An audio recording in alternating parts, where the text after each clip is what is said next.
and abbreviations and all. So the second one is the high level requirements. So from the third phase, right?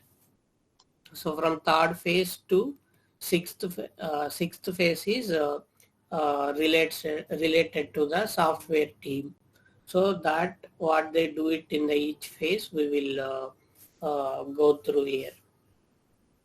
So in the concept phase of part 3, so they will define the safety objects and safety requirements here, and who is responsible for that is OEM or whoever giving the project, right? So they will define these requirements, functional safety requirements.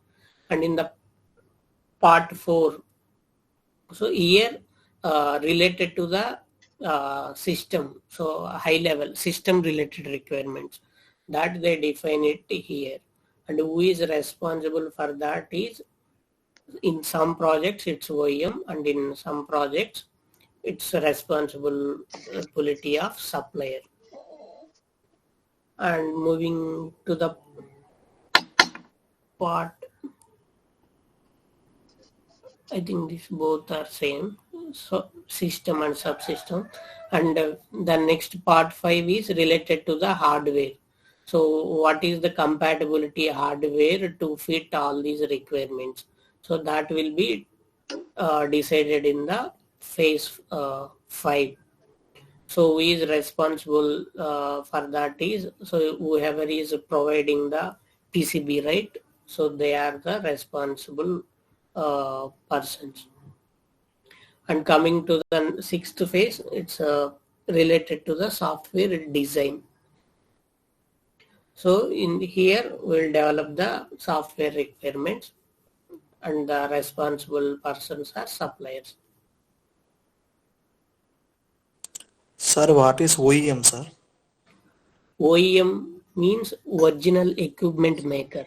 We can say automobile manufacturers like Tata, Hyundai, Kia.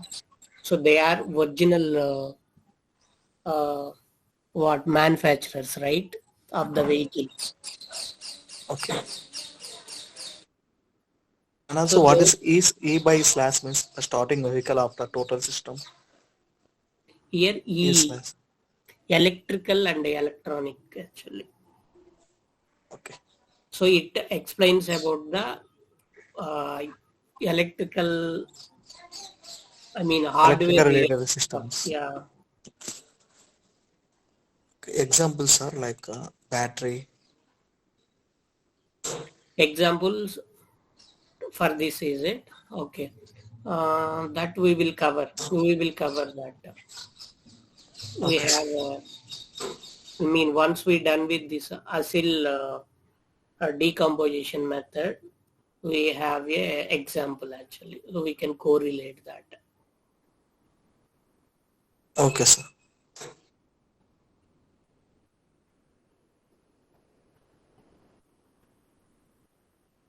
So if anyone asks about ISO 262, so you should tell. So ISO 262, it defines certain guidelines to avoid the unreasonable risk because of malfunctioning in the vehicle.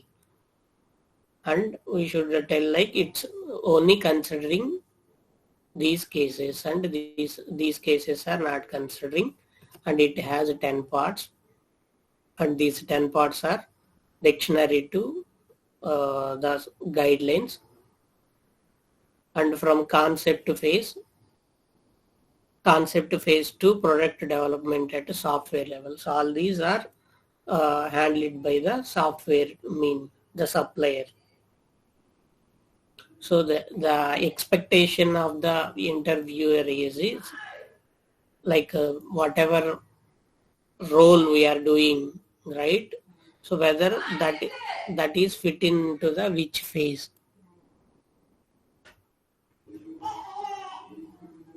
Just a minute.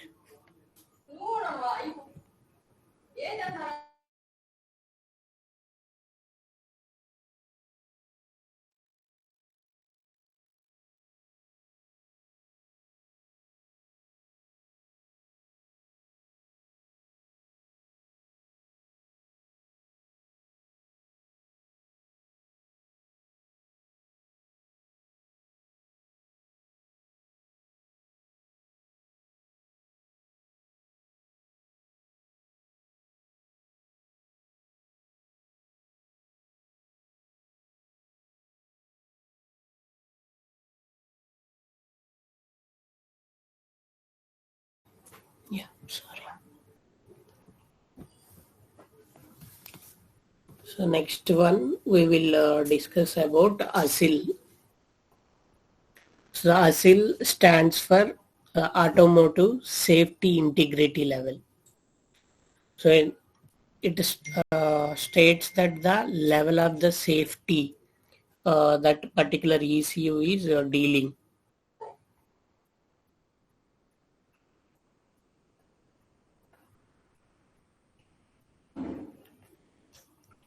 Okay, so the ASIL will determine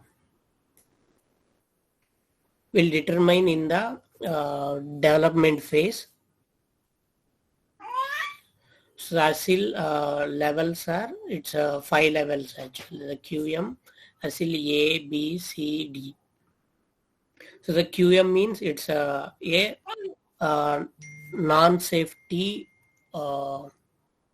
non-safety software, we would say.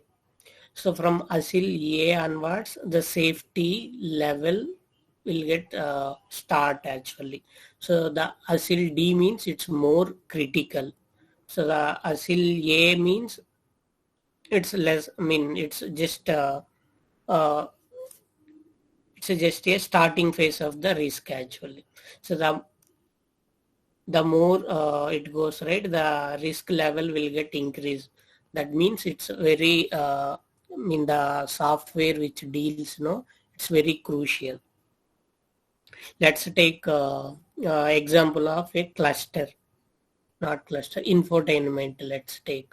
So infotainment majorly what it does is it plays songs, videos, and all, right. So those, even if something not worked, or with response with some delay, nothing will happen, right? So those kind of ECUs will rated with ASIL A. And there are some ECUs like airbag and anti-lock braking system, ABS or EPS. So these, right, these are somewhat critical. So based on the functionality it does, right? So they will rated with that product with B or C or D. So obviously ABS and EPS, so those are very critical. So those will rated with ASIL D. So based on the ASIL determination, the testing phase, the methods of testing and the levels of testing will change actually.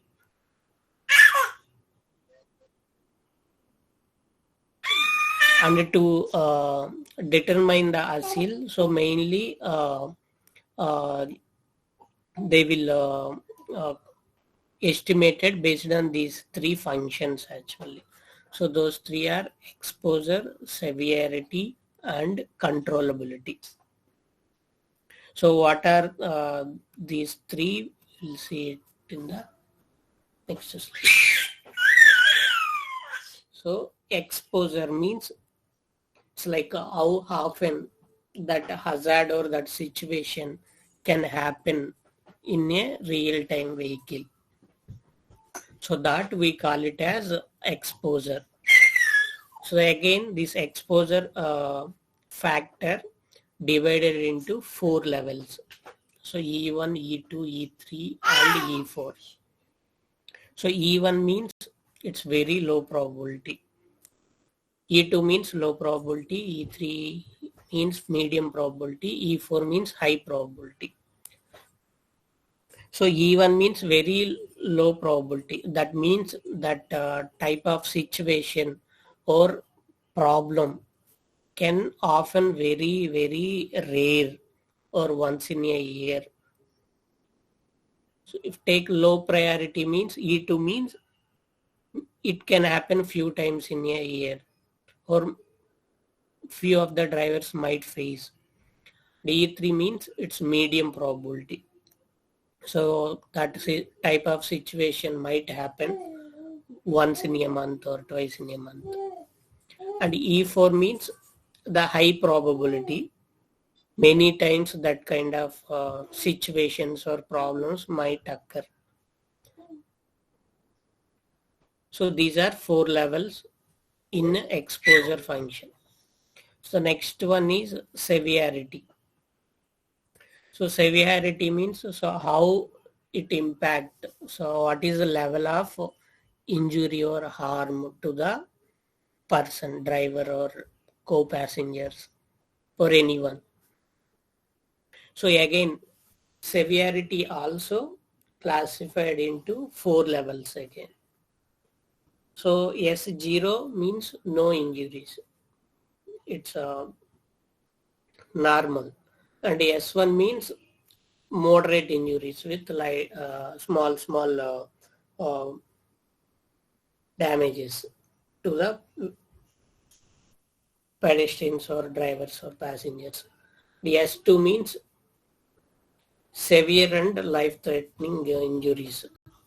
That means maybe allowing is like a 50-50. And S3 means it's life-threatening injuries. It's like a guaranteed death, we can say. So this is under severity. The next one is the controllability. So whenever that situation or that problem happen, whether it can be controllable or not, so that it explain actually. So this also again divided into 4 levels. So C0 means generally like most of them are able to handle it, and Z1 means simply controllable. So that means most of the people, 99% of the drivers can be handle that situation. And C2 stands for normally controllable. So 90% of them can handle that situation. And C3 means it's very difficult to control that situation.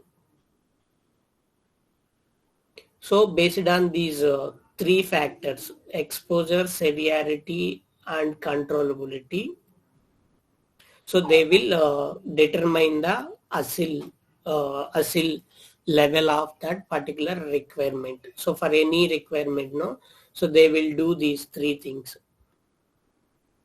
So let's take one real-time example. So how the ASIL level will determine based on the exposure, severity and controllability means this is the matrix actually. So let's take the exposure level is E1 and severity is S1 and controllability is C1. So that requirement qualified to the QM level. So let's take if any S3 severity level 3 and controllability is C1 and exposure is E3, then that requirement qualified to the ASIL A. So how these S1 or S2 or S3 or E1, E2, E3 for C1, C2, C3, how we will decide is that we will see here. So let's take a scenario like where we are dealing with Viper ECU, Viper. So when we are working on this Viper ECU, right? So as a functional safety requirements, they will give um, like when there is a extreme rain, then the Viper should run it in this much speed. So in case if that Viper is not working, so what it do, or what that software should take in care when absence of Viper is not working. So that right. So here they will analyze and they will come up with the different situations related to the Viper functionality. So let's consider one scenario like where there is a extreme rain and full of traffic. and the driver is running with moderate speed, let's take 60 to 80, and wipers are stopped working. Okay, so for that situation, so the technical safety experts know, so they will calculate this exposure severity and controllability levels for that situation. So let's take in this situation.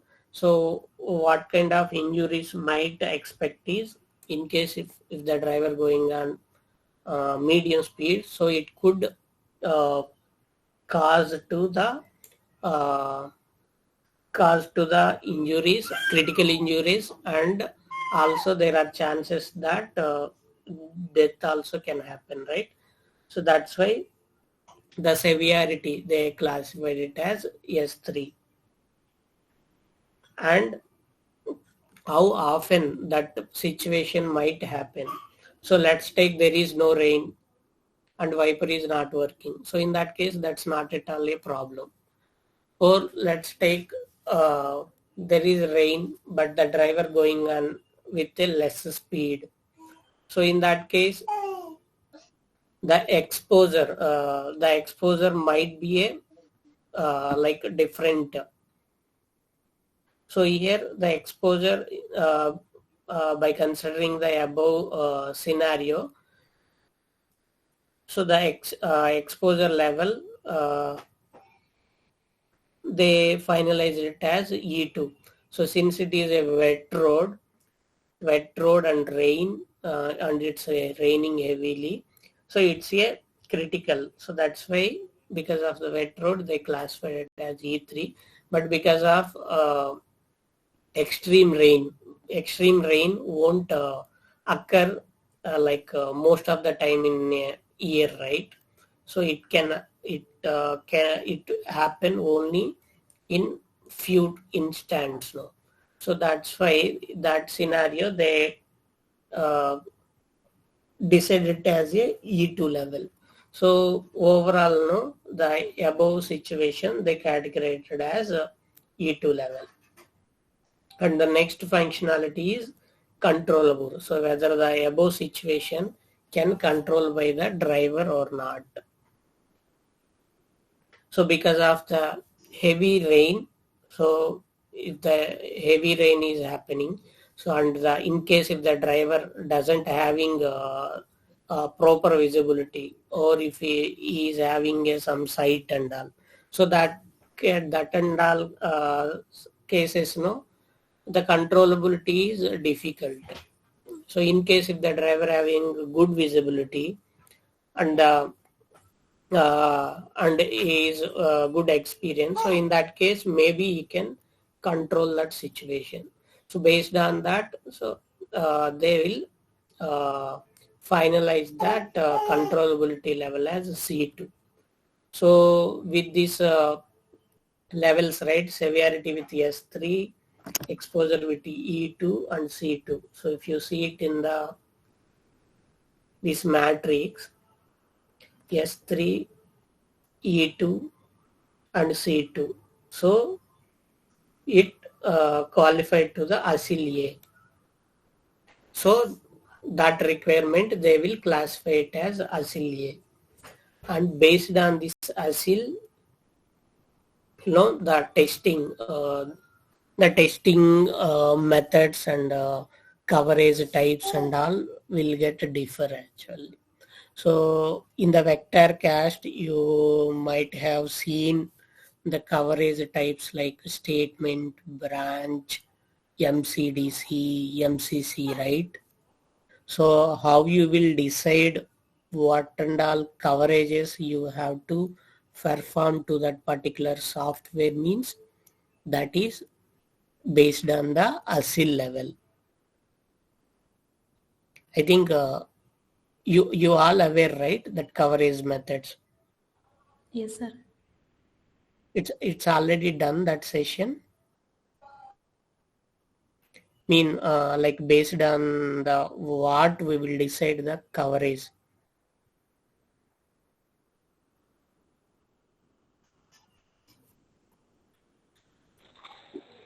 ఏ కవరేజ్లు చెప్పారు?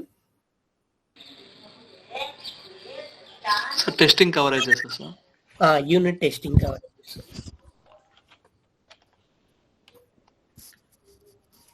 Like conditional.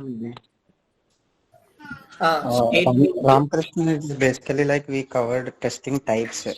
So, but criticality level బట్టి ఏ kind of testing వస్తుంది అనేది during vector cash training లో కానీ other tool training లో కానీ అది cover చేస్తాం. Okay okay. Because in the group no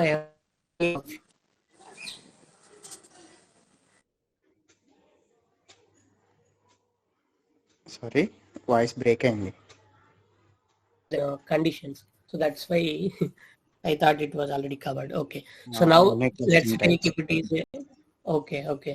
So if it is ASIL A, right, so in the unit testing we need not to cover MCDC.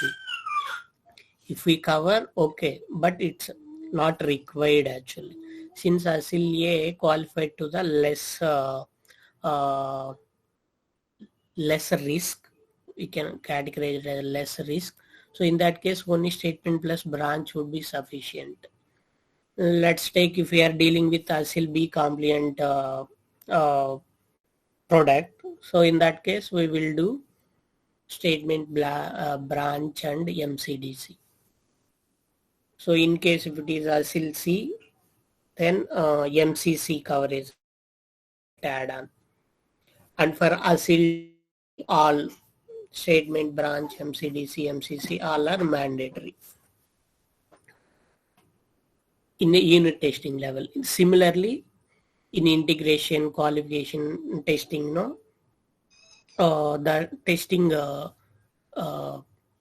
methodologies or testing level will get different. So we will finalize the ASIL level for each safety requirement, and based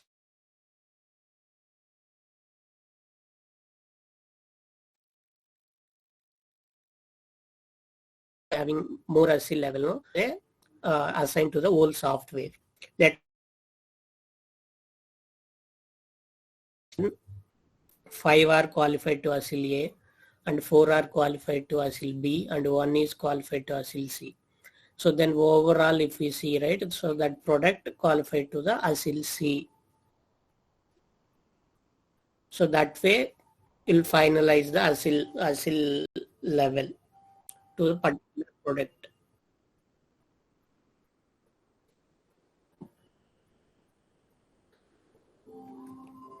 Any doubt?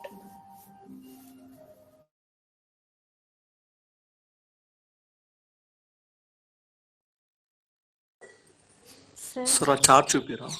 ఆ chart ఉంది కదా, అది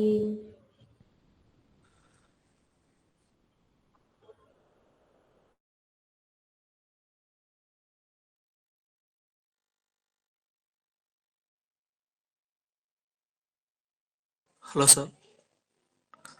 Right, so we should be able to recollect like, okay, this is a more critical requirement or critical situation handling scenario. So that's how we should be able to recognize actually. But generally, right, we won't determine these ASIL levels and all. Sir last chart ఉంది కదా, అది ఒకసారి చూపించరా. Okay, this determining ఇక్కడ మీరు levels రాశారు కదా sir, S2 నుంచి S3, C1 నుంచి C3. సో మనం ఇక్కడ ప్రీవియస్ ఒక ఎగ్జాంపుల్ చెప్పారు కదా, బేస్డ్ ఆన్ దట్ ఇక్కడ మనము ASIL A, B, C అని ఇస్తామని. సో ఈ చార్ట్ అనేది ఫిక్స్డా sir?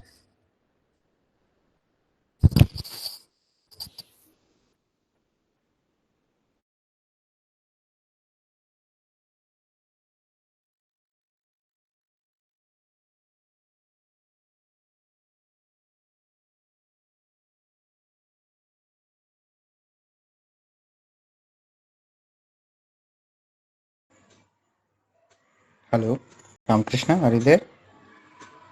Yes sir. Yes sir. Okay. I mean trainer. Rameshwar sir, not Ramakrishna.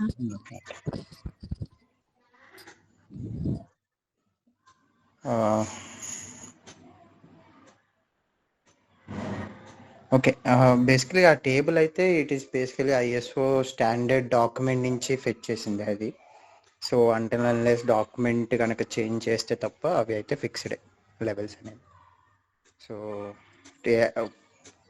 Present అయితే అందరూ మ్యాక్సిమం అన్ని చూసేది సేమ్ టేబుల్ ఫిక్స్డ్ అనమాట.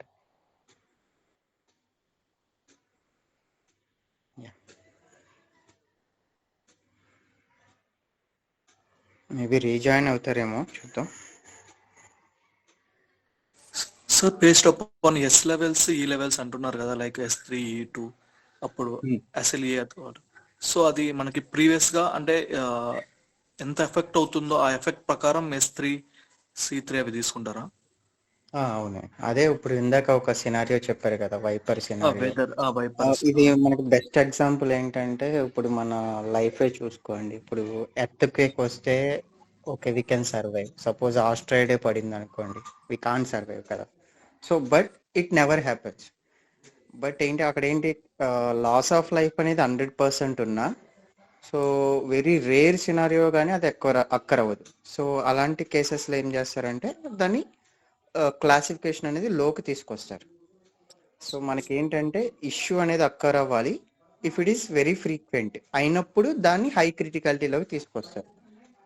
సో ఇఫ్ మనకి ఎలా అంటే బ్రిడ్జ్ సపోజ్ మనకి ఏంటంటే రోడ్ అనేది సరిగ్గా లేదు, ఆర్ మేబీ అవర్ ఇష్యూ అనేది కంటిన్యూస్గా ఫాల్ట్ రైజ్ చేస్తుంది అనుకోండి.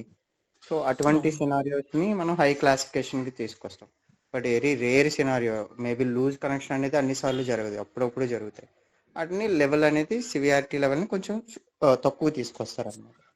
సో అక్కడ ఏంటంటే క్రిటికాలిటీ ఎక్కువ ఉండాలి, యాజ్ వెల్ యాజ్ అక్కరెన్సెస్ కూడా ఎక్కువ ఉండాలి. దాన్ని బట్టి క్లాసిఫికేషన్స్ అనేవి ఆ ఎస్ అయినా కానీ ఈ అయినా కానీ సి అయినా కానీ ఆ వాల్యూస్ అనేవి వేరీ అవుతాయి. సో అదే ఇది మొత్తం ఓన్లీ ఈసీయూ వర్కే కదా సార్, ఓన్లీ ఈసీయూ వర్కే కదా ఈ ఐఎస్ఓ స్టాండర్డ్స్. సాఫ్ట్వేర్లు బట్టి మనకి ఐఎస్ఓ అనేది అప్లై అవుతుంది. సాఫ్ట్వేర్కి బేసిక్గా మనం చేసేది. ఓకే, మళ్ళీ హార్డ్వేర్కి స్పెషల్ స్టాండర్డ్ డాక్యుమెంట్స్ ఉంటాయి. సో అలా ఆ టేబుల్ అనేది స్టాండర్డ్ సార్, మనం ఆ స్టాండర్డ్ టేబుల్ గుర్తుపెట్టుకోవాలా? అదేం అవసరం లేదండి, అది మనం ఏం క్లాసిఫై చేయం. ఇది లైక్ జస్ట్ ఆ క్లాసిఫికేషన్ ఎలా జరుగుతుంది అన్నది మీరు ఈవెన్ మీకు ఇంటర్వ్యూస్లో కూడా మీరు ఆ క్లాసిఫికేషన్ ఈ పాయింట్స్ ఇవి అని కూడా ఏమి ఉండదు. మీరు ఓన్లీ ఏంటంటే సపోజ్ మీకు ఇంటర్వ్యూస్లో కూడా అసిల్ లెవెల్ని ఎలా కేటగరైజ్ చేస్తారు, డిపెండ్స్ ఆన్ వాట్. సో అప్పుడు మీరు ఈ 3 పాయింట్స్ చెప్తే చాలు. లైక్ ఎస్ఈసి అని దాని గురించి చెప్పి ఒక ఎగ్జాంపుల్ అడుగుతారు. లేకపోతే అసిల్కి ఐఎస్ఓకి డిఫరెన్స్ ఏంటి, సో అలా. ఓకే, సేఫ్టీ లెవెల్స్ ఏముంటాయి, సో ప్రజెంట్ మీరు వర్క్ చేసే ప్రాజెక్టు ఇదే సేఫ్టీ లెవెల్ అని ఎలా డిరైవ్ చేశారు, అలా అడుగుతారు. అప్పుడు దాన్ని బట్టి మీరు ఈ 3 పాయింట్స్ బట్టి విచ్ ఇస్ బీయింగ్ కేటగరైజ్డ్, అది మనం బేసిక్గా ఈవెన్ అది కస్టమర్ నుంచే వస్తుంది mostly. Okay, so even total product ఒక లెవెల్ ఉంటే ఈవెన్ రిక్వైర్మెంట్స్ కూడా మారుతూ ఉంటాయి అన్నమాట. ఈవెన్ చూసారు అప్పుడు మీరు వైపర్ ఎగ్జాంపుల్ చూస్తే వెట్ రోడ్లో దానికి క్లాసిఫికేషన్ C3 అయి ఉండి, బట్ అక్కరెన్సెస్ అనేవి మళ్ళీ హెవీ రైన్స్ అనేవి చాలా ఇన్ ఇయర్ చాలా తక్కువగా పడతాయి అని చెప్పి మనకి ప్రీవియస్ డేటా ఉందనుకోండి, దాన్ని C2కి తీసుకొచ్చారు. Same case. అలాగే రిక్వైర్మెంట్ ఇప్పుడు మీకు ఫైనల్ ప్రొడక్ట్ అనేది క్రిటికాలిటీ లెవెల్ హై ఉన్నా, సో లోపల డిరైవ్ చేసే రిక్వైర్మెంట్స్ చాలా ఉంటాయి. అందులో కొన్ని ఫంక్షనల్ రిక్వైర్మెంట్ ఉంటాయి, కొన్ని నాన్ ఫంక్షనల్ రిక్వైర్మెంట్స్ ఉంటాయి. సో జస్ట్ ఇంటర్నల్ కమ్యూనికేషన్ వాటికి మళ్ళీ సేఫ్టీ లెవెల్ అనేది తగ్గిస్తూ ఉంటారు. Critical requirement or fault related requirement ఉందంటే వాటిని అసిల్ డి కింద క్లాసిఫై చేస్తారు. ఈ అన్నిటిని బేసిక్గా యావరేజ్ లేకపోతే the number of critical points బట్టి ఫైనల్ ప్రొడక్ట్ అనేది క్లాసిఫై అవుతుంది. సో అదంతా మనమేం చెయ్యం, అదంతా ఈ tier 1 companies, OEMs, product owners.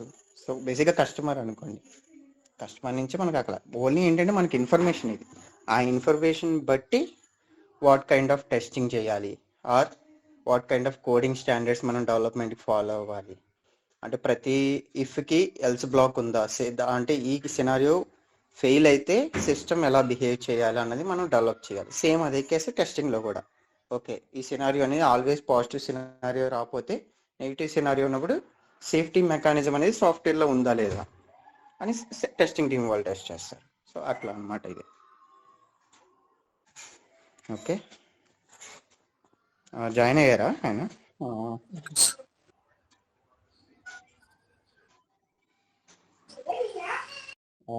Rameshwar join అయ్యారా?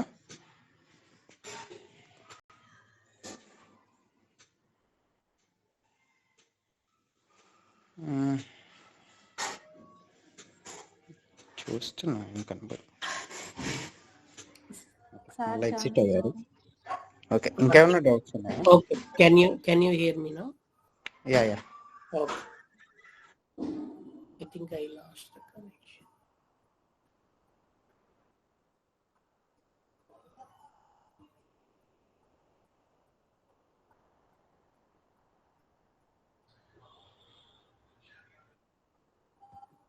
Okay. Any other doubts, team?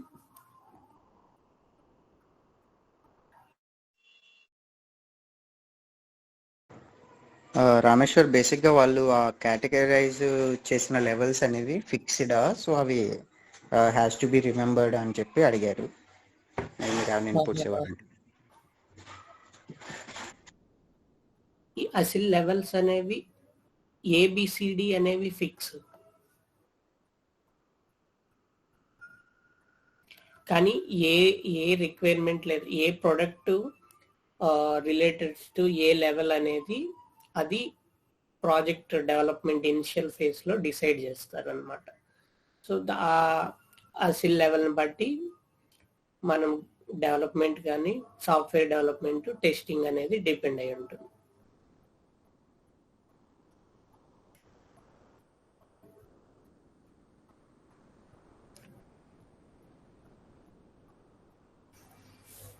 No? Okay. Okay, sir.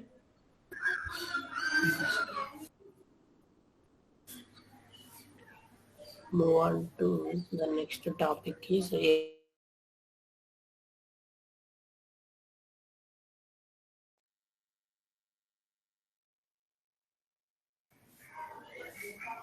Sir మీ వాయిస్ వినిపించట్లేదు. the A-Spice mainly it states about the process improvement and the capability assessment. So whatever methodology, software development lifecycle methodology we follow, right? So based on that methodology, so there are some phases, right? So here this is nothing but a V model. Sorry Rameshwar, screen share అవ్వట్లేదు. Oh. కనిపిస్తుంది sir screen. కనిపిస్తుంది sir, maybe మీ side. Yes. Okay. Okay, I'm presenting this process dimension slide. So that only, right? You're seeing? Yes, sir. Okay. So you can see the middle one, system engineering process and software engineering process. This is nothing but a V model, which we discussed yesterday. So in the each step of the process, each step of the V model, so what and all process areas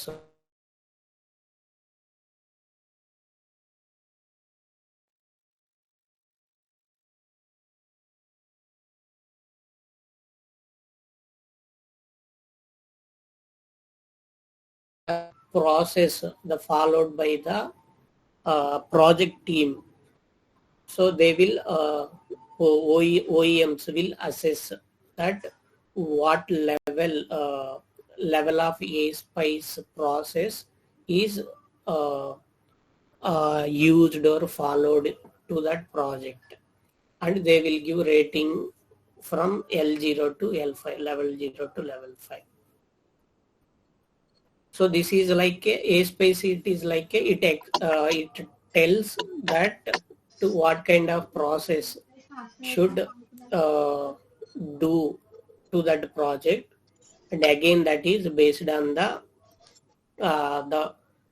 development methodology we are using, and also it should qualify to the certain A-space level.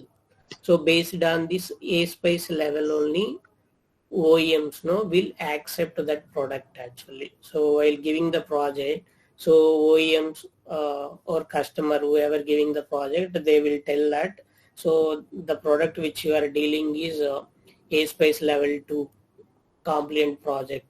So that in that case, right, so whoever developing the software and the requirements, so they should follow the level 2 related process areas, documentation and all. And it is like a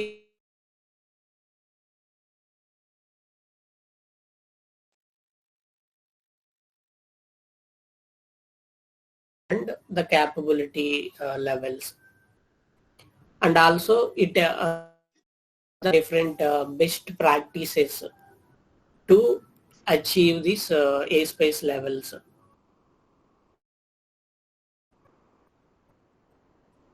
So this mainly it mainly focus on the software level.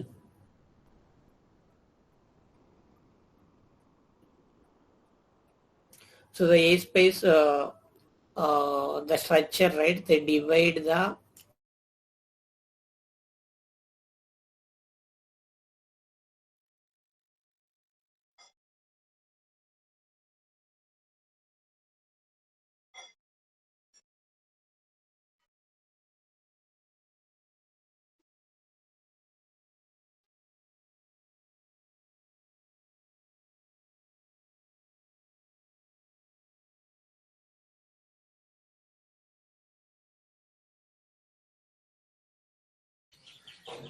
like while sir me voice break అవుతుంది sir. Yeah.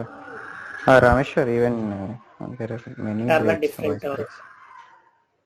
different agreements and mutual understanding there, right? So all those Hello. should be, yeah, yes. Rameshwar voice continuous గా break అవుతుంది. I mean చాలా ఒక 10-20 seconds ఏమి వినపడలా. Okay. How about others? Same sir, వినిపించలేదు, break అయింది. Okay okay, ఎక్కడి నుంచి మిస్ అయింది? ఈ స్లైడ్ అయినా లేకపోతే బిఫోర్ స్లైడ్ లో? Process slide, first స్లైడా?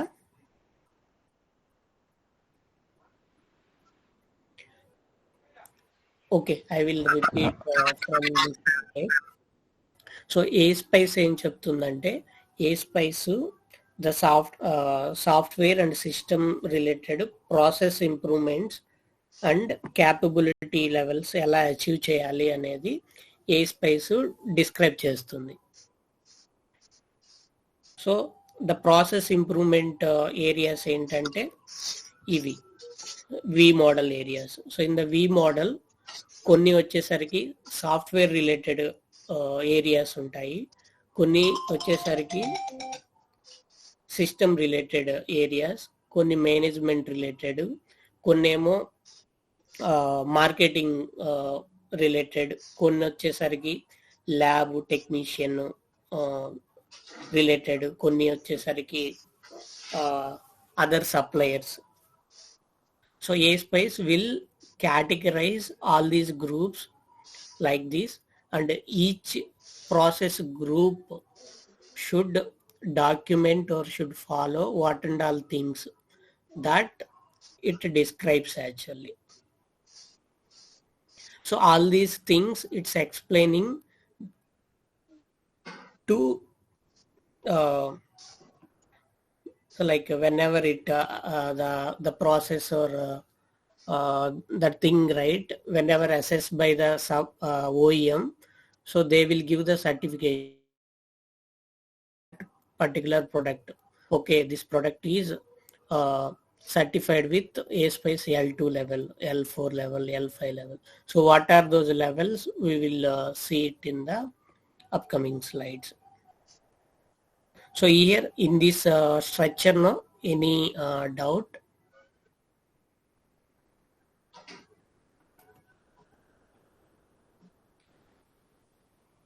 So since we all are under system and software, no, so we are coming under this middle two boxes. So those are nothing our V model. So in case if you are coming under SIS1 requirement allocation, so if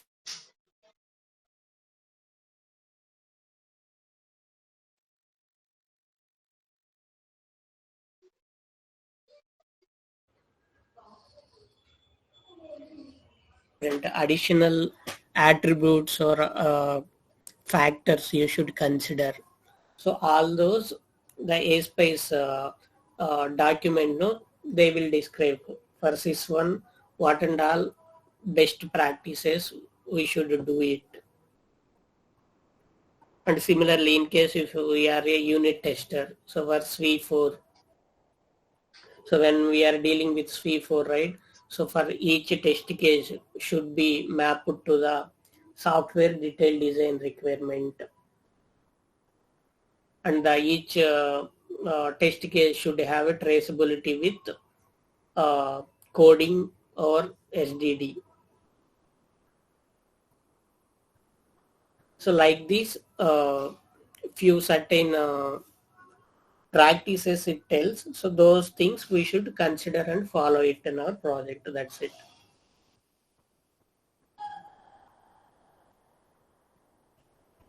Clear?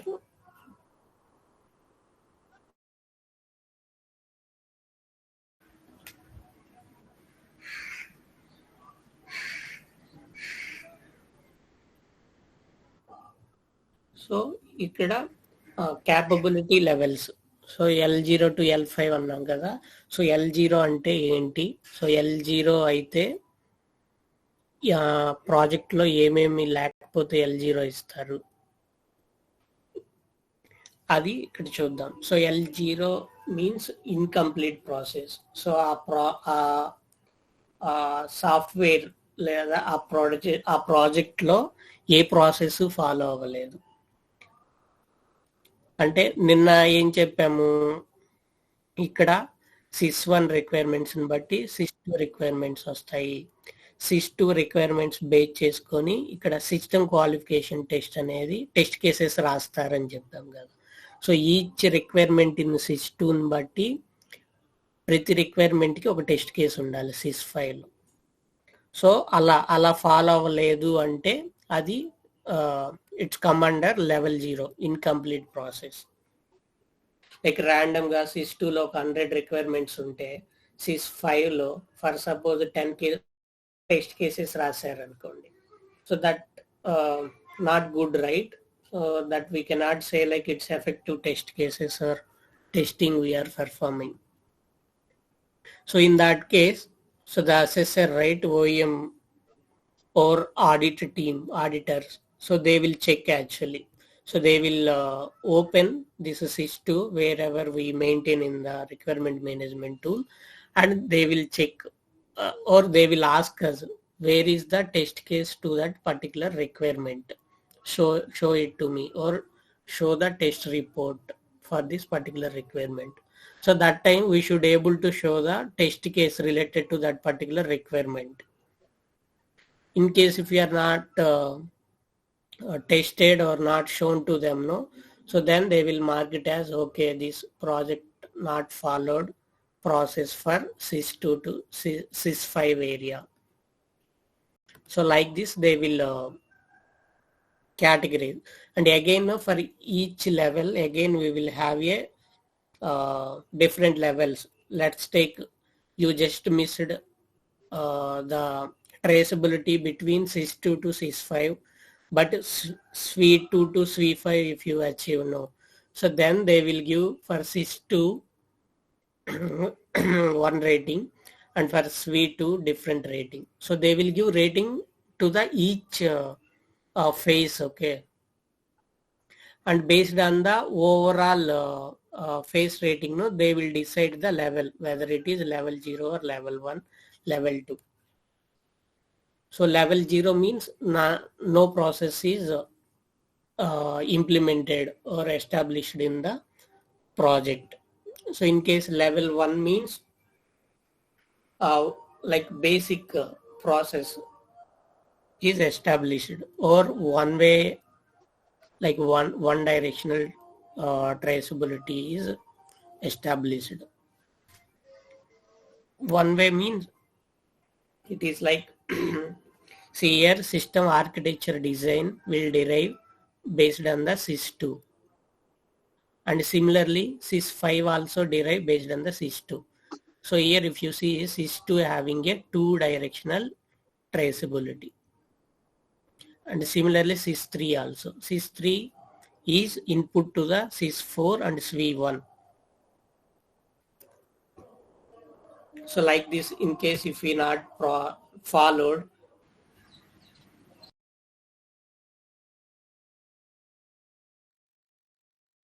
we like documented or established means they will give performed process. And next one is managed process. The sir ఇక్కడ ఒక doubt sir, ఆ chart ఇప్పుడు ఆ చార్ట్కి వెళ్తారా sir? ఇప్పుడు మీరు SIS3 వచ్చేసి SIS4 plus SW1 రెండు SIS3తో డిపెండ్స్ అయి ఉన్నాయని చెప్పారు కదా.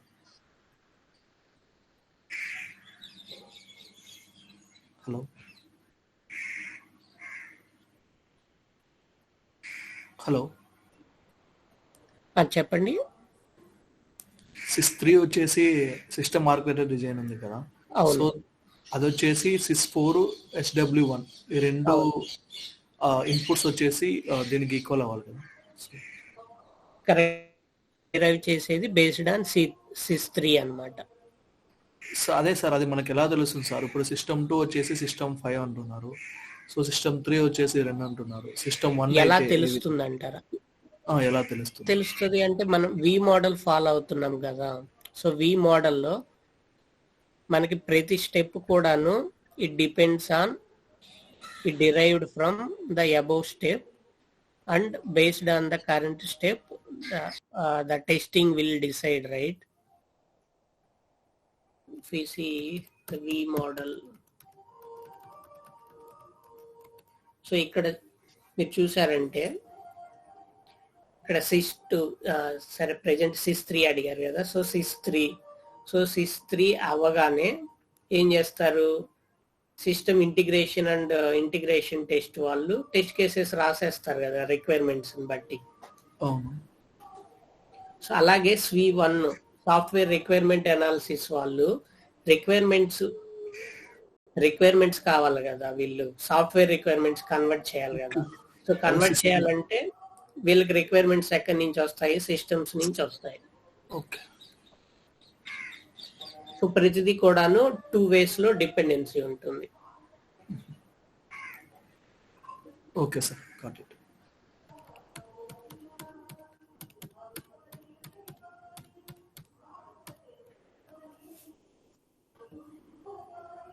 సో ఇక్కడ లెవెల్ 2 వచ్చేసరికి లెవెల్ 2 ఎప్పుడు ఇస్తారంటే previously is now implemented in a planned monitor.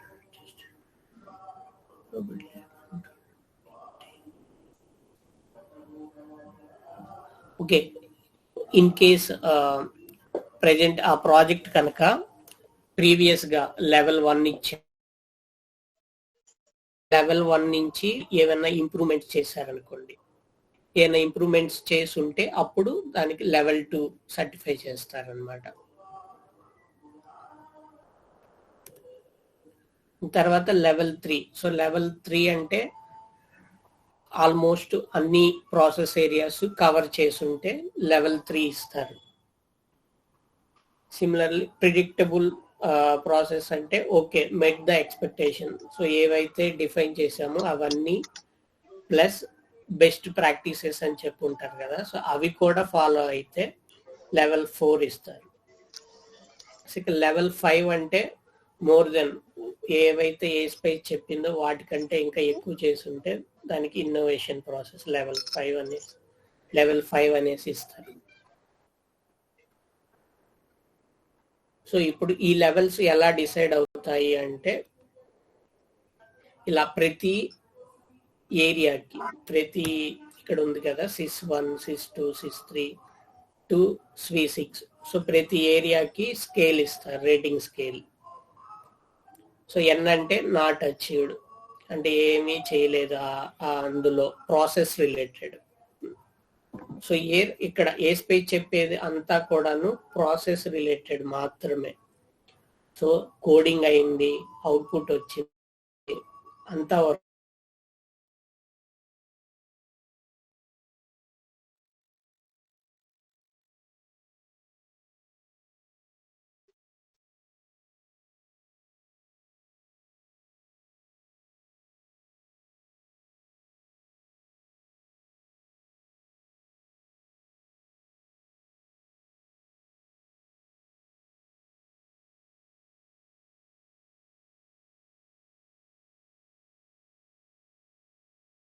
how it derived from the upper layer and how it got verified in the testing phase. Voice continuous గా 10 to 20 seconds మధ్యలో of అయిపోతుంది sir, తర్వాత వస్తుంది. Delay ఉందా? Delay లేదు, sudden of అయిపోతుంది sir, of అయిపోతుంది, అసలు ఏం సౌండ్ కూడా ఉండదు, వాళ్ళ తర్వాత మళ్ళీ వస్తుంది. ఓకే, ఇప్పుడు ఎలా ఉంది? ఇప్పుడు ఫైన్ సార్. ఇప్పుడు ఓకేనా? ఓకే. సో రేటింగ్ స్కేల్ వచ్చేసరికి ఈ 4 ఉంటాయి, NPLF. సో N అంటే not achieved. So each process ఏరియాలో ఏ ప్రాసెస్ ఫాలో అవ్వలేదు, డైరెక్ట్గా బ్లైండ్గా డెవలప్మెంట్ చేసేసారు, టెస్టింగ్ చేసేసారు, డెలివర్ చేసేసారు అనేసి దాని మీనింగ్ అన్నమాట. సో P అంటే పార్షియల్లీ అచీవ్డ్, అంటే అందులో ఒక 100 రిక్వైర్మెంట్స్ ఉంటే కొన్ని రిక్వైర్మెంట్స్ కి ట్రేసబిలిటీ ఉంది, కొన్ని రిక్వైర్మెంట్స్ కి ట్రేసబిలిటీ లేదు అనేసి.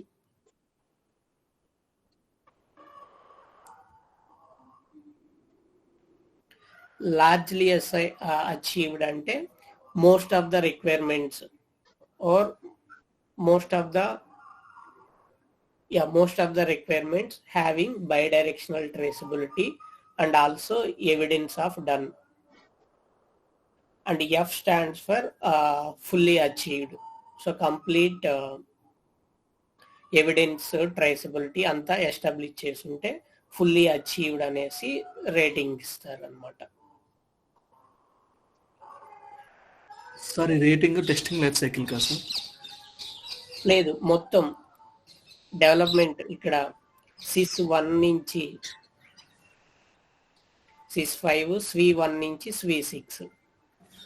సో ఇందులో టెస్టింగ్ ఫేస్ ఉంటుంది, డెవలప్మెంట్ ఫేస్ ఉంటుంది.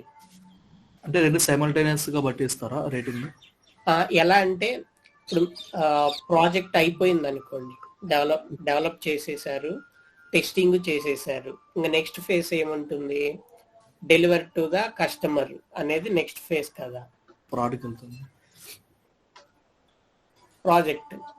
సో అప్పుడు అసెస్మెంట్ చేస్తారనమాట క్వాలిటీ ఆడిటర్స్ కానీ OEM ఎవరైతే మన ప్రాజెక్ట్ ఇచ్చారో వాళ్ళు వచ్చి అందరు కలిసి ఒక మీటింగ్ రూమ్ లో కూర్చొని ఒక రిక్వైర్మెంట్ ఓపెన్ చేస్తారనమాట.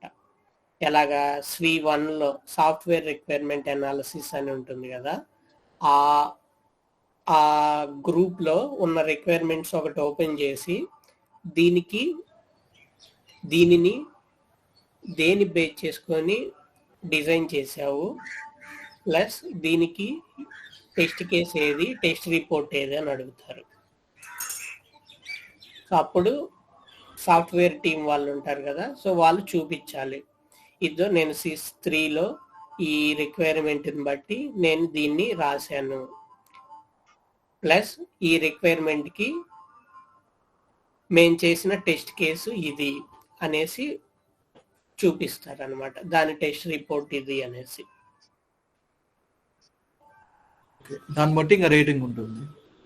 దాన్ని బట్టి సో అలా గోల్డెన్ ఎగ్జాంపుల్స్ అడుగుతారు అనమాట. ఇప్పుడు C1 లో 100 ఉన్నాయి అనుకోండి రిక్వైర్మెంట్స్, వాళ్ళు 100 అడగరు అనమాట చూపించమని. 100కి ఒక 4 or 5 ర్యాండమ్ గా తీసుకొని అడుగుతారు చూపించమని. సో వాళ్ళు అడిగిన 5కి కనుక మనం చూపించగలిగాం అనుకోండి, సో అప్పుడు ఓకే ఈ ప్రాజెక్ట్ లో C1 is achieved F rating, fully achieved అనేసి ఇస్తారు.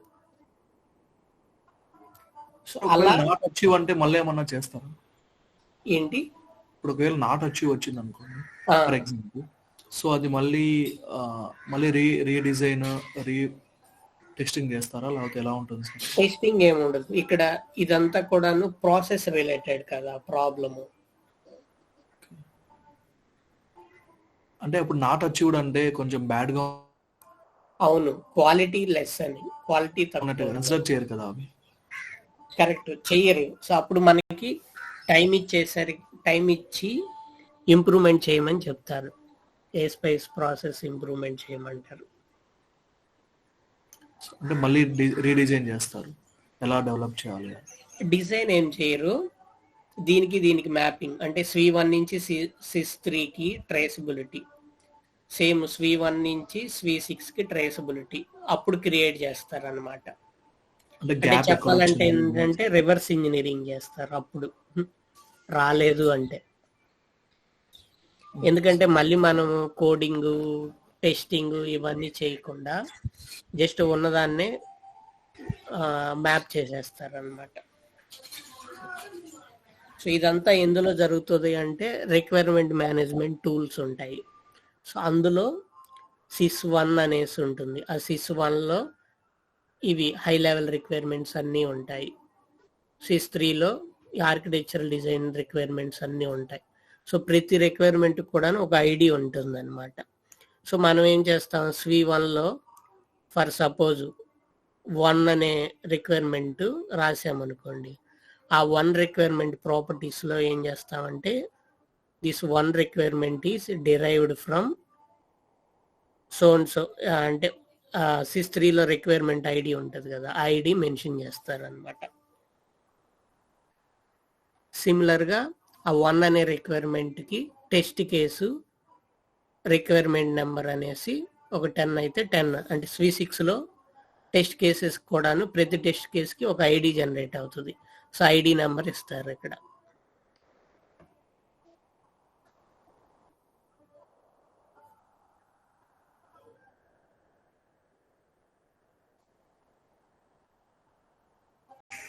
Okay sir. So not achieved అంటే ఫస్ట్ కస్టమర్ యాక్సెప్ట్ చేయడు, ఎందుకంటే కస్టమర్ అక్కడ ఉంటాడు కాబట్టి. సో వాడికి కాన్ఫిడెన్స్ ఉండదు. సో అప్పుడు ఏం చేస్తాడంటే ప్రాసెస్ని ఇంప్రూవ్మెంట్ చేసి, ప్రాసెస్ ఇంప్రూవ్మెంట్ చేయడం అంటే నథింగ్ బట్ ఏమవుతుంది, ఇక్కడ మళ్ళీ టెస్ట్ కేసెస్ కొన్ని యాడ్ అవుతాయి లేదా రిఫైన్ అవుతాయి. కాకపోతే ఇక్కడ కోడింగ్ ఏం మారదు. సో మారేదల్లా టెస్ట్ కేసెస్, ఇక్కడ రిక్వైర్మెంట్స్, ఇన్ కేస్ ఏదైనా బిగ్గర్ చేంజెస్ ఉంటే దాన్ని బట్టి ఒకవేళ ఇంపాక్ట్ అయితే కోడింగ్ కూడా మార్చే ఛాన్స్ ఉంటుంది. బట్ మోస్ట్లీ ఇనిషియల్గానే చెప్తాడు కదా కస్టమర్ ఎక్స్పెక్టేషను, నేను అట్లీస్ట్ లెవెల్ 2 ఎక్స్పెక్ట్ చేస్తున్నానంటే అట్లీస్ట్ లెవెల్ 1 అన్న రావాలన్నమాట. సో లెవెల్ 1 వస్తే ఓకే కొన్ని మిస్ అయ్యాయి అనేసి, సో వాటిని మనం ఇంప్రూవ్ చేసి మళ్ళీ రీఅసెస్మెంట్కి పంపించవచ్చు. డైరెక్ట్ L0 లేదా నాట్ అచీవ్డ్ వచ్చేసిందంటే అది ప్రాబ్లం అనేసి. దీంట్లో మన రోల్ ఏంటి సార్, అంటే మనం ఏం చేస్తాం ఇందులో మనం చేసే ఈ అసెస్మెంట్ అంతా ఎక్స్టర్నల్ ఆడిటర్స్ చేస్తారు.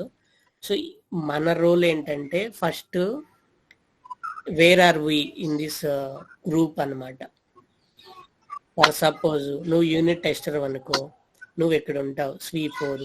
సో నీ రెస్పాన్సిబిలిటీ ఏంటంటే యూనిట్ టెస్ట్ కేసులు రాయాలి, ప్రతి టెస్ట్ కేసును ప్రతి టెస్ట్ కేసు కూడాను ఒక సాఫ్ట్వేర్ డీటెయిల్ డిజైన్ రిక్వైర్మెంట్ ఉంటుంది కదా, దాంతో మ్యాప్ అయి ఉండాలి.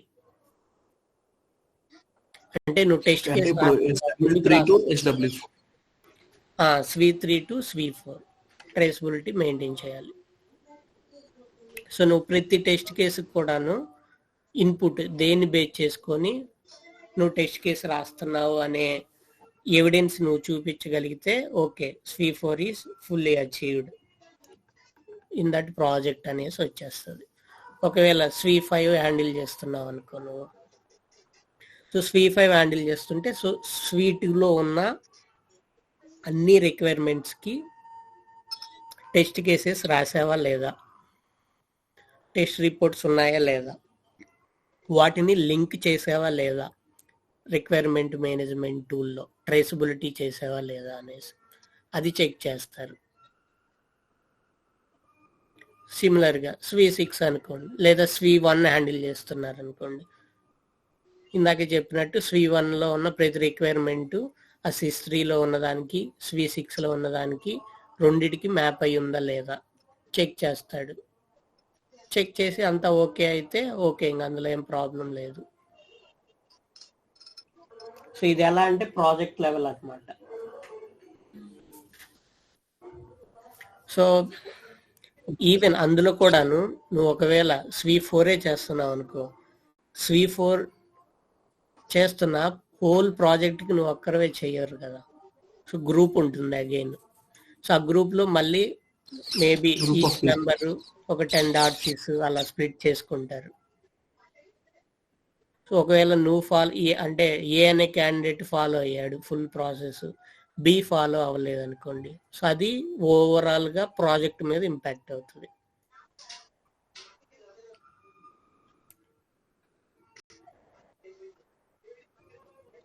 సో ఇందులో మనం చేసేది ఏంటంటే మన రోల్ మనం కరెక్ట్గా చేయడం అంతే. ఓకే, కాకపోతే తెలియాలి, ఇప్పుడు SWE4 అని ఉంది కదా, సో SWE4లో యూనిట్ టెస్ట్ కేసు SDDతో మ్యాప్ చేయాలన్నాం కదా, సో ఎలా మ్యాప్ చేయాలి, దేంతో మ్యాప్ చేయాలి అనేది, లేదా అసలు SWE4 SDD తోటే ఎందుకు మ్యాప్ చేయాలి అనేది కేస్ పై చెప్తుంది అనమాట. SWE4కి ఇన్పుట్ SWE3లో ఉన్న SDD, సో అందులో ఉన్న రిక్వైర్మెంట్ తోటి మ్యాప్ చెయ్యి అనేసి.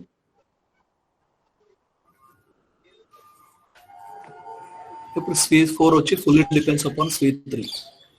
అవును, కంప్లీట్లీ.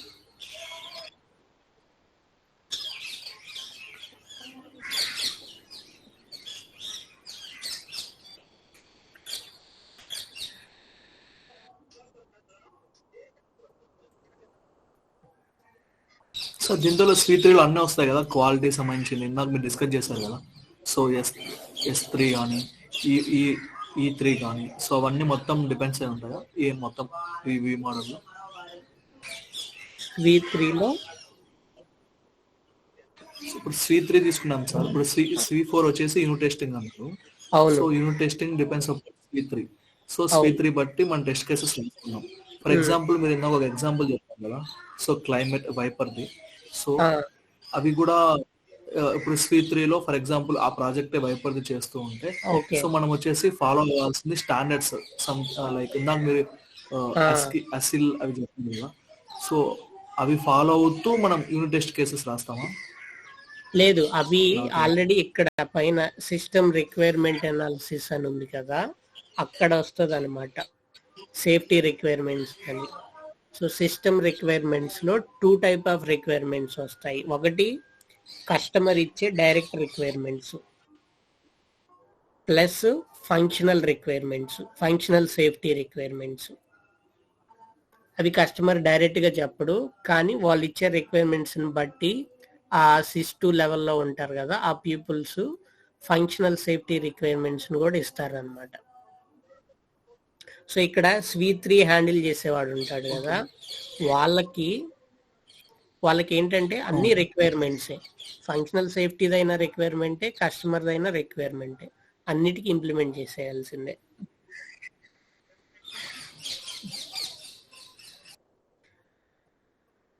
అసిల్ డిటర్మినేషన్ అదంతా కూడాను ఇక్కడ SIS2 లోనే జరిగిపోతుంది. సిస్టూలోనే జరిగిపోతుంది. జరిగిపోతుంది. ఓకే. లేకపోతే అవన్నీ దాన్ని మనం బట్టి హ్యాండిల్ చేయాలి మనం సార్. ఇక్కడ ఇర్రెగ్యులారిటీస్ టెస్టింగ్ ప్లాన్ హ్యాండిల్ చేయాలి చేసుకోవాలి. కదా. సో స్వీ3 వాడు డిసైడ్ చేశాడు అనుకోండి, స్వీ3 వాడు డిసైడ్ చేస్తే ఆ లోపే ఇక్కడ testing plan, A type of testing ఏంటి అవన్నీ మిస్ అయిపోతాయి కదా. అవును. అందుకని పైనే డిసైడ్ చేస్తారు అనమాట, హై లెవెల్ వాళ్ళే. సిస్టమ్ ఇంజనీరింగ్ ప్రాసెస్ గ్రూప్ లోనే ఆ, అంతా. అవును.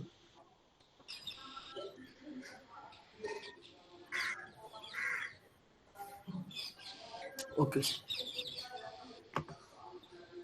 సార్. ఇవేంటి సార్ లెఫ్ట్ సైడ్ ఉన్నాయి కదా, కాంట్రాక్ట్ అగ్రిమెంట్ ఇవన్నీ ఇవన్నీ ప్రాజెక్ట్ రిలేటెడ్. ఇది మనము ప్రెజెంట్ ఏంటి సాఫ్ట్వేర్ టీమ్ కదా, ఐదర్ టెస్టింగ్ అయినా అవని డెవలప్మెంట్ అయినా అవని. సో మనం చేయాల్సిన ప్రాసెస్ ఏంటిది అనేసి. అలాగే ఈ ఆర్గనైజేషన్లో ఫినాన్స్ టీం ఉంటారు, మార్కెటింగ్ టీం ఉంటారు, ల్యాబ్ వాళ్ళు ఉంటారు కదా, ఐటీ, ల్యాప్టాప్స్ ఇలా ఇన్వెంటరీ హ్యాండిల్ చేసేవాళ్ళు. సో వాళ్ళకి రిలేటెడ్ అనమాట అవి. ఓకే. సో అక్విజిషన్ ప్రాసెస్ అంటే ఇది మార్కెటింగ్, బిజినెస్ అనలిస్టులు చేసే వాళ్ళ రోల్స్ ఏంటి అనేసి. సో ఏదైనా ప్రాజెక్ట్ తీసుకుంటున్నప్పుడు ముందే వాళ్ళతో అగ్రిమెంట్, దేని గురించి, టైం లైన్ గురించి లేదా అమౌంట్ గురించి ముందే లీగల్గా. అంటే ఇప్పుడు ఆర్గనైజేషన్లో ఎవరు కూడాను అంటే ఫిక్స్డ్ కాదు కదా. ఇప్పుడు ఫర్ సపోజ్ ఏ అనే పర్సన్ ఉంటాడు, ప్రాజెక్ట్ తీసుకొస్తాడు, ఇన్ బిట్వీన్ ఏ అనే అతను లెఫ్ట్ అవుతాడు, బి అనే పర్సన్ జాయిన్ అవుతాడు ఆ పొజిషన్లో. ప్రాజెక్ట్ అయిపోయింది, కస్టమర్ ఏమంటాడంటే నేను మాట్లాడుకుంది 1 crore అంటాడు. కానీ ఏ అనే అతను ఏం చెప్పుకుంటాడు, బి అనే అతనికి వెళ్ళేటప్పుడు అది 2 crore ప్రాజెక్ట్ అని అంటాడు. సో అప్పుడు ఏం చేయాలి? ఏముండదు కదా, వాళ్ళు మాట్లాడుకున్నారు, అట్లా జరిగిపోయింది. సో అందుకనే ఏ స్పైస్ ఏం చెప్తుందంటే everything should be document. So ముందే మ్యూచువల్ అగ్రిమెంట్ సైన్ చేసుకోవడం, ముందే కొన్ని NDA అని ఉంటాయి, నాన్ డిస్క్లోజబుల్ అగ్రిమెంట్స్ అని, ప్లస్ కాపీ రైట్స్. ఇంకా సేమ్ ఏ ప్రాజెక్ట్ సేమ్ సాఫ్ట్వేర్ మనము వేరే కస్టమర్కి ఇవ్వము అనేసి ముందే అగ్రిమెంట్లో సైన్ తీసుకోవడం. ఇట్లా కొన్ని ఉంటాయి కదా వాళ్ళ రిలేటెడ్, బిజినెస్ రిలేటెడ్వి. వాళ్ళు తీసుకోవాల్సిన ప్రాసెస్ అండ్ డాక్యుమెంటేషన్ ఏంటి అనేసి.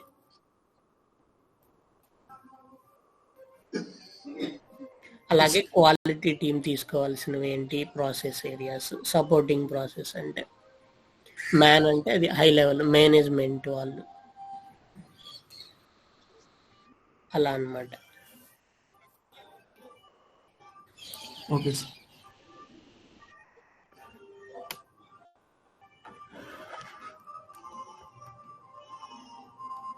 So next we will go through what is the difference between ASPICE and ISO 26262. So ఇది కూడాను గ్యారంటీ ఇంటర్వ్యూకి వచ్చింది అనమాట. సో ఇన్ కేస్ రెజ్యూమ్లో కనుక ASPICE అంటే ఐఎమ్ హ్యావింగ్ నాలెడ్జ్ అని ASPICE అండ్ ISO 262 అనేసి పెట్టామనుకోండి. సో ఫస్ట్ వాళ్ళు అడుగుతారు అసలు ASPICE ISO 262 ఏంటి అసలు డిఫరెన్స్ అనేసి అడుగుతారు అనమాట. సో ఇప్పుడు మనం చూసిన దాన్ని బట్టి ASPICE ఏం చెప్తుంది, it's completely describe about the process improvements related to the software or relates to the project. ISO 262 ఏం ఎక్స్ప్లెయిన్ చేస్తుందంటే it tells only about safety requirements.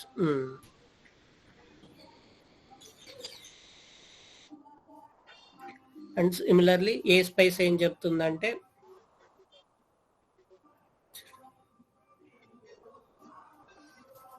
ASPICE ఇలా ప్రాసెస్ కనుక కరెక్ట్గా ఫాలో అయితే క్వాలిటీ ఇంప్రూవ్ అవుతుంది. క్వాలిటీ ఇంప్రూవ్ అవుతుందంటే ఆటోమేటిక్గా cost అనేది ఎఫెక్టివ్గా యూటిలైజ్ అవుతుంది. కానీ ISO 262లో ఎక్కడ కూడాను ప్రాసెస్ గురించి కానీ క్వాలిటీ గురించి కానీ ఎక్కడ ఫోకస్ చేయట్లేదు.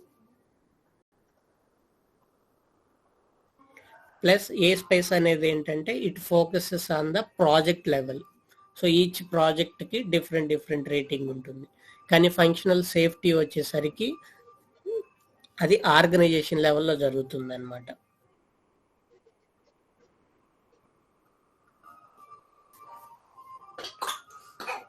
సారీ, సో ఐసో 26262 కూడాను, ఎందుకంటే మనకి డిఫరెంట్ అసిల్స్ ఉన్నాయి కాబట్టి దట్ ఆల్సో ప్రాజెక్ట్ డిపెండెంట్. కాకపోతే ఐసో 262 అనేది అసెస్మెంట్ కాదు, ఏ స్పేస్ అనేది యాక్చువల్గా assessment. It's kind of assessment on process implementation at the organisation. ఇది రాంగ్.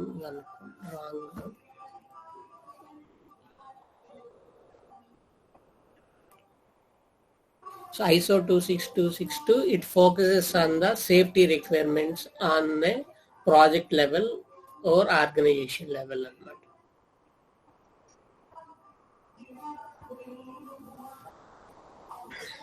ఓకే.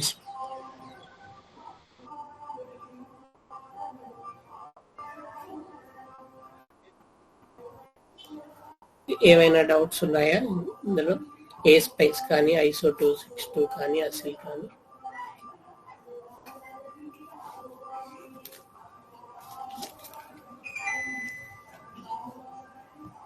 ఓవరాల్ గా ఒక్కొక్కటి చెప్పరు సార్, బ్యాస్ స్పేస్ అన్న అసిల్ అన్న ఓవరాల్ గా అంటే ఇది ఇలా యూజ్ అవుతుంది అలా చెప్తారా 2 lines?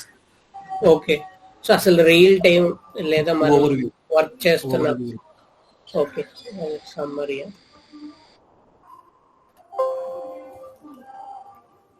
సో ఐసో 26262 వచ్చేసరికి mainly tells about the safety requirements.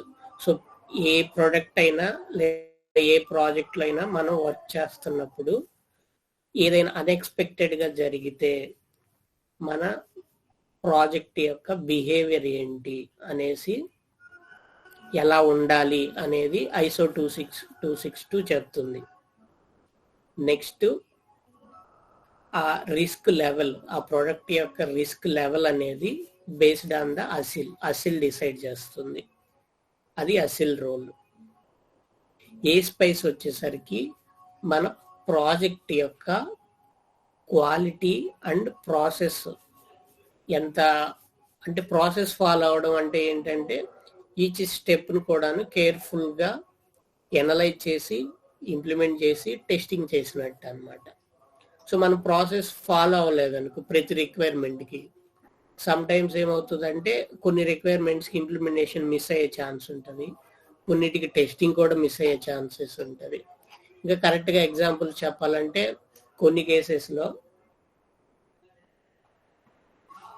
Software implement చేసి సాఫ్ట్వేర్ కస్టమర్కి ఇచ్చాక కొన్ని బగ్స్ వస్తాయన్నమాట, సాఫ్ట్వేర్ బగ్స్. సో చూస్తే అదేంటి, ఇంప్లిమెంటేషన్ మిస్ అవుతుంది, టెస్టింగ్ ఫేస్ కూడాను మిస్ అవుతుంది, టెస్ట్ కేసెస్ కూడాను. సో అలాంటివి మిస్ కాకుండా ఉండడం కోసం ఏ స్పైస్ వాళ్ళు చెప్పిన గైడ్ లైన్స్ ప్రకారం మనం ఫాలో అయ్యి చేస్తే మిస్ అవ్వదు అనేసరికి అది ప్రూఫ్ ఉందన్నమాట. సో అందువల్ల మనం ఫాలో అవ్వాలి. Coming to previous topics, bug life cycle అంటే ఏదైనా ఒక టెస్టర్ టెస్ట్ చేసినప్పుడు ఏదైనా ఎర్రర్ లేదా అన్ఎక్స్పెక్టెడ్ బిహేవియర్ ఐడెంటిఫై చేసినప్పుడు ఏం చేస్తాడు, దాని యొక్క ఆ క్రియేట్ చేసే బగ్ యొక్క డిఫరెంట్ స్టేట్స్ ఏంటి అనేది చెప్తుంది.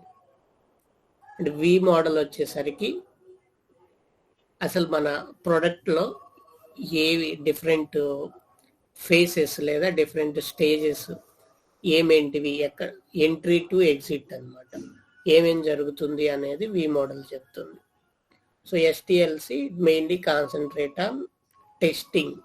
సో ఏదైనా టైప్ ఆఫ్ టెస్టింగ్ చేయాలంటే ఆ స్టెప్ బై స్టెప్ ప్రాసెస్ లేదా అల్గారిథం, టెస్టింగ్ యొక్క అల్గారిథంని చెప్తుంది అనమాట, ఎలా చేయాలి టెస్టింగ్ అనేసి. ఎస్డిఎల్సి వచ్చేసరికి ఏ ప్రోడక్ట్ అయినా డెవలప్మెంట్ ఎలా చేయాలి, జనరిక్గా ప్రోడక్ట్ డెవలప్మెంట్ లైఫ్ సైకిల్ ఎలా ఉండాలనేది ఎస్డిఎల్సి చెప్తుంది. సో ఇవన్నీ కూడాను స్టాండర్డ్స్ అనమాట. సో ఈ స్టాండర్డ్స్ అన్నీ మన ప్రాజెక్ట్స్లో మనం ఏదో ఇంప్లిమెంట్ చేయడం కానీ లేదా వీటిని ఫాలో అంటే వీటిని డైరెక్ట్గా మీరు యూజ్ చేయడం అదేం ఉండదు అనమాట. మీరు టెస్టర్ అయితే ఆటోమేటిక్గా మీకు రిక్వైర్మెంట్స్ వస్తాయి, మీరు టెస్టింగ్ చేసి సాఫ్ట్వేర్ ఫ్లాగ్ చేసి వెరిఫై చేయాలి. కాకపోతే ఇవన్నీ కూడాను ఐడియా ఉంటే మీ జాబ్ అనేది ఈజీ అవుతుంది. మీరు ఎక్కడైనా అసిల్ బి అని చూశారు, అసిల్ బి అని చూసి ఓకే ఏంటోలే ఇది అనేసి అనుకోకుండా ఓకే అసిల్ బి అంటే ఓకే ఇది కొంచెం క్రిటికల్ అనమాట, దీన్ని కొంచెం ఎక్కువ టెస్ట్ కేసులు రాయాలి, ఎక్కువ టెస్ట్ చేయాలి, పాజిటివ్ సినారియోస్ నెగిటివ్ సినారియోస్ అలాగా.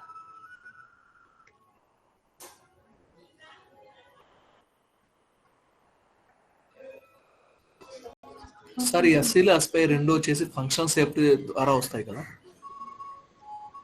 అసిల్ ఐసో 26262 ఇవి రెండు ఫంక్షనల్ సేఫ్టీ రిలేటెడ్ అనమాట. ఏ స్పైస్ వచ్చేసరికి సంబంధం లేదు ఫంక్షనల్ సేఫ్టీకి. అది సేఫ్టీ ప్రాజెక్ట్ అయినా నాన్ సేఫ్టీ ప్రాజెక్ట్ అయినా సరే నీ ప్రాజెక్ట్లో నువ్వు ప్రాసెస్ ఎలా చేసావు అనేసరికి ఎలా చేసావు అనేదాన్ని చెప్పడానికి, అసలు ప్రాసెస్ ఫాలో అయ్యావా అవ్వలేదా, అయితే మోడరేట్గానా మీడియమా ఎట్లా అనేది అది చెప్తుంది అంతే. చెప్పాలంటే ఏ స్పేస్ అంటే ఒక ఎగ్జామినేషన్, ఒక అసెస్మెంట్ అన్నమాట, ఇంటర్వ్యూ లాగా, interview of the project.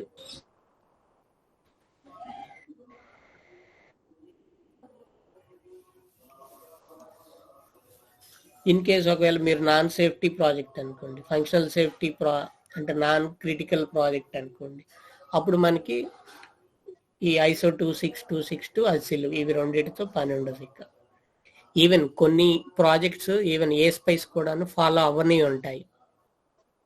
So ఇవన్నీ ఏంటంటే లేటెస్ట్ అందరు కస్టమర్స్ ఓఈఎంస్ ప్రతి ఒక్కరు కూడాను they are expecting these 3 things in the project. ఆ project A SPICE L2 compliment అవ్వాలి, ఫంక్షనల్ సేఫ్టీ సేఫ్టీ రిక్వైర్మెంట్స్ అన్నిటినీ కూడాను హ్యాండిల్ చేయగలగాలి అనేసి ముందే వాళ్ళు కండిషన్ పెట్టేస్తున్నారు అనమాట. ఎందుకంటే because of more competition. And ప్రీవియస్గా ఒక 5 to 10 years back automotive suppliers చాలా తక్కువ ఉన్నాయి కంపెనీస్. కానీ లాస్ట్ 5 years నుంచి చాలా కంపెనీస్ పెరగడం వల్ల ఏంటంటే ఆటో మేకర్స్ ఏం పెరగట్లేదు, వాళ్ళు సేమే ఉన్నారు. కానీ సాఫ్ట్వేర్ ఇస్తామనే వాళ్ళు ఎక్కువ అవడం వల్ల డిమాండ్ ఎక్కువ అయిపోతున్నాయి అన్నమాట. సో ఇలా ఏ స్పైస్ ఉండాలి, సేఫ్టీ ఉండాలి, ఇలా అంటే అట్లీస్ట్ కొన్ని సప్లయర్స్ డ్రాప్ అయిపోతాయి కదా. సో అందువల్ల ఇలా ఎక్స్పెక్ట్ చేస్తున్నారు customers.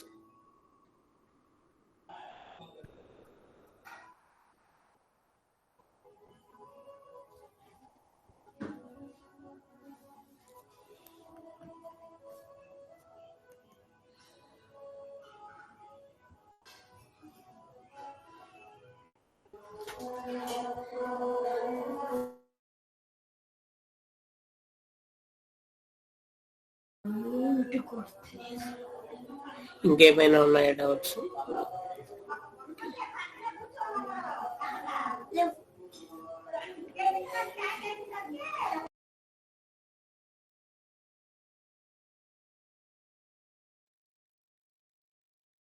Okay then, that's all for the day. I think we can close this. Okay sir, thank you sir. Thank you, sir. Bye bye.